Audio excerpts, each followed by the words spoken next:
Welcome to Brazil, and I think this might be one of my favorite tracks actually, and for a few reasons. It really does a few things to fit my driving style.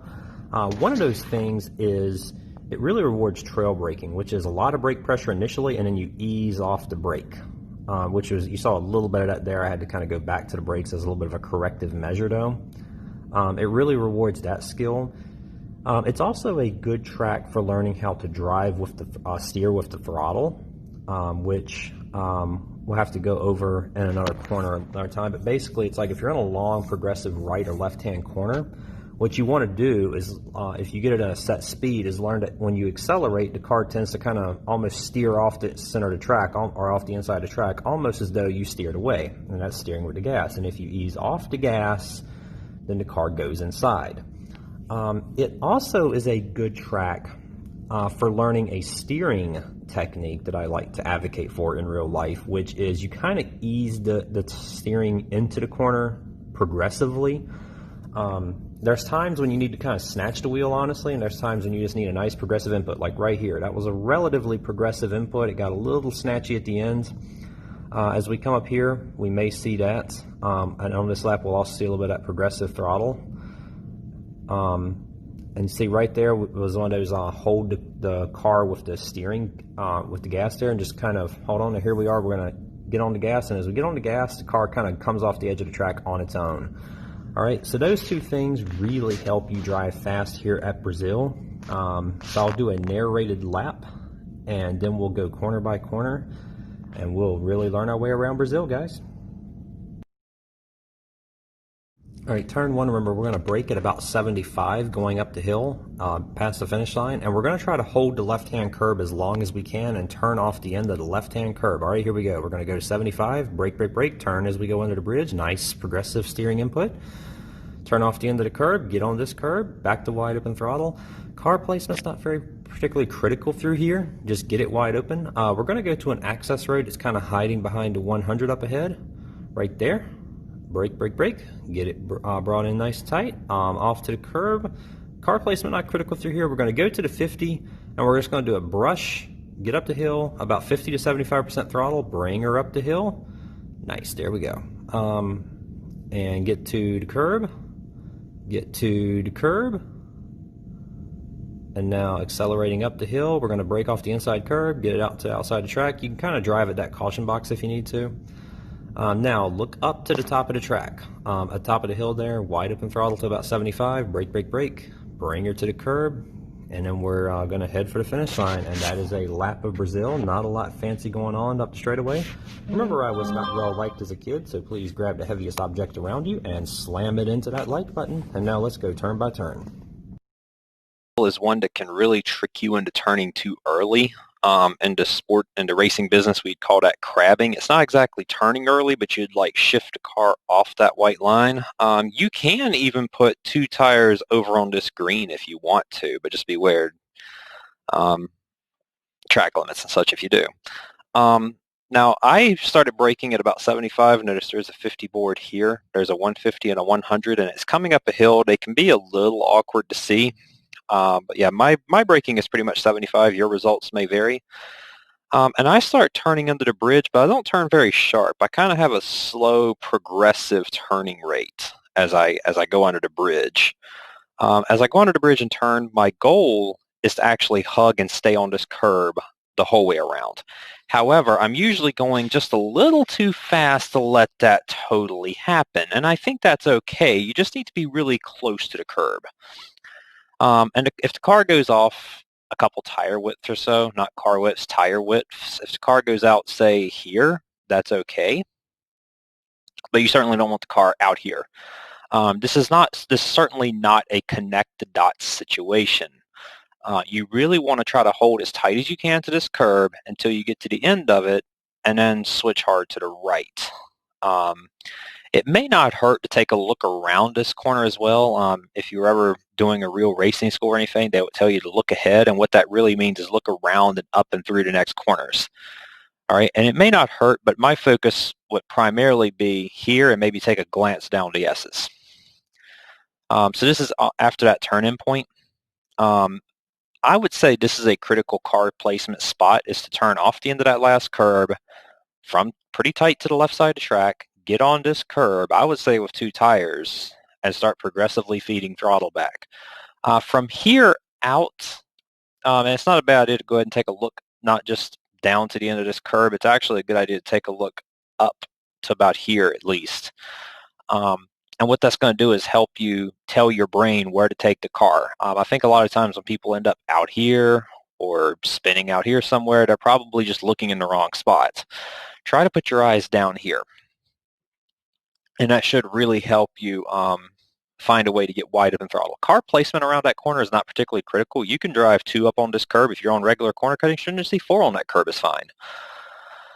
So we'll go around that little sweep. We'll go down this long straightaway, maybe with DRS. And hiding behind this 100 sign, there's a little access road that I circled for you. And that's my brake marker. It's at about 80 or so. It doesn't seem as far behind this sign as it looks in this picture. I mean, it's really hard to see. And that's my brake marker. So I'll start braking there in a nice straight line. And this is maybe just a little early, maybe not. And this is going to be another one of those slow, steady steerings into this corner. It will lose grip. You are going downhill here. I would aim to put my tires about right there on this curb, and I would index my turning. If you wait until you're past that curb, you're going to be a little late. So you want to kind of index as you approach that curb, turn in. So we would touch those curbs that we talked about earlier, and we'd let the car drift out. You may wish to use 5th gear. 4th is a little aggressive. 5th is actually fine through here. 2 over this curb, and sometimes it'll even let you get away with putting your tires on that white verge line that's hard to see right here. And from here out, it's a little bit like coming out of the Senna S, the first couple of corners. Car placement's not particularly critical. The main thing is wide open throttle, and I'm going to stay there all the way around this left-hand bend and up this hill. This curb usually doesn't mess you up. Occasionally it will. There's an outside curb that's fine. Just beware of track limits if you put 4 over it. So we'll come up the hill. We want to get to the left side of the track. I index off that 50 board, and when I get to the 50 board, I give it about half brake pedal for just a brief moment. I make a relatively swift cut to the right, aiming at the curb that you can barely see right there, and I get down to about 6th gear. And it's not a very long brake, just a brush bend. I want to get 2, and you can get on this curb, but it's not essential. It'll kind of throw the car back onto the track anyway. I would say right about here is perfectly fine. And you're going to want to get to about 50 to about 75% throttle and just hold it as tight to the right as you can. Now, if you're holding it perfectly on that verge line up the hill, you're not fast enough. You need to be, your goal is kind of like on the verge line, but accelerating just hard enough that it won't stay on there. And if you're full throttle, you're probably going to end up over the limits and up on this runoff somewhere. And when you see this curb, I would aim at it, but I would say getting on that curb is not critical. I would say aim to get on it, but then be on the gas just hard enough that you just barely miss it is the way I would go through here. And if you do it just right, make sure you keep your steering angle until you're on the straightaway, because when it kind of flattens out at the top of the hill, it's really easy for the car to just pop over that curb. And the way you really prevent that is, 1, make sure you're not accelerating too hard up the hill. 2 is make sure you keep your steering angle in it until you're on the straight, and then pop the wheel straight, which is not the normal piece of advice I would give, but it works here. I would say straight for, it's about a half second. In my brain, I just count 1, brake.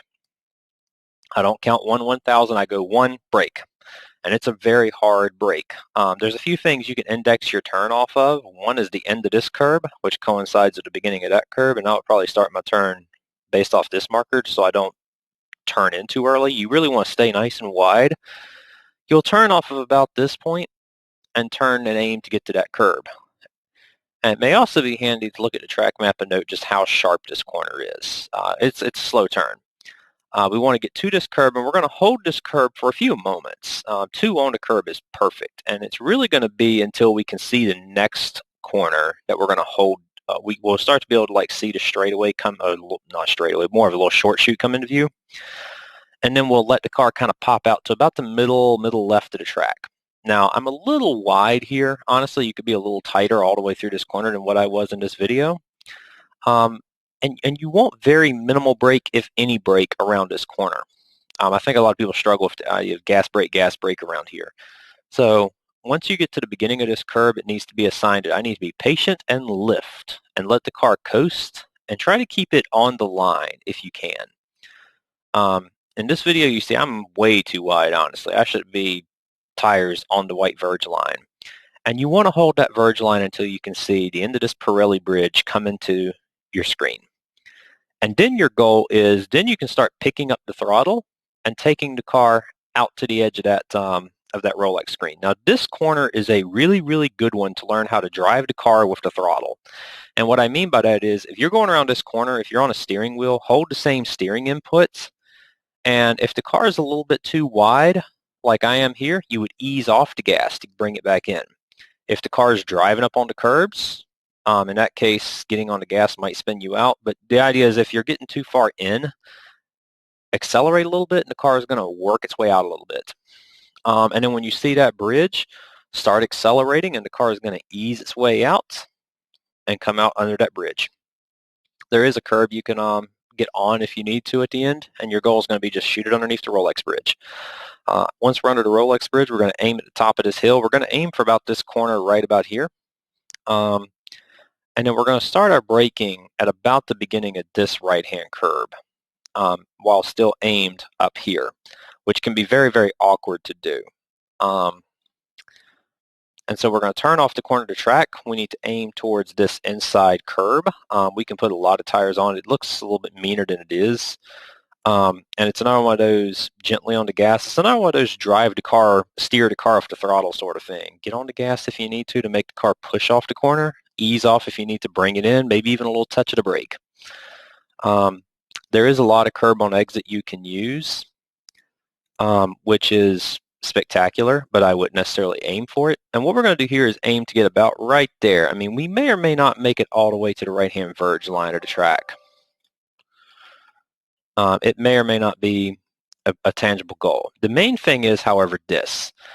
We want to make sure we're far enough right that when we turn left to go around this bend, we stay wide open throttle all the way to about right here, about the 75 marker. And what I do here, just to make, it's really, really easy to go wide if your eyes aren't in the right spot. What really helps is as you come around this corner, you're looking for those hotels or whatever they are, and you're looking for that little signboard. And that's going to show you, there's the track, it's a nice dip, and my goal is to get to right there. All right, and looking at that's going to tell your eyes where to go and help you drive this track a lot better without going over the track limits. We're going to drive up the hill to about 75. We're going to brake in a nice straight line. You can see this is right where I started applying the brake, and my right foot's coming off the gas. My left foot is putting a lot of brake pressure down. Several things you can index off of. Let's see, if we go back, you can't quite see it here because you're going over the crest of the hill, but the curb does start somewhere up there. Once the curb starts, you could use that to index your turning. The curb on our right has ended. But I think it's ended for a while. I really go by the left side curb, and when I can actually see the pavement of the corner, I kind of index and rhythm off of that. I would try to get to this curb, but not on this curb. It is tall, and it's usable, but that's certainly, if you're going to use this curb, it needs to be something you work at and practice and see if you're really comfortable with it. I don't think it's really worth it, honestly, just for the fact that if it jacks you up, you're ruined for a straightaway. And the exit curb is usable. There are a couple of bends in the straightaway, but they're not particularly important. Just have fun down the straightaway, and that's a lap of Brazil. Have fun, and see you on the track.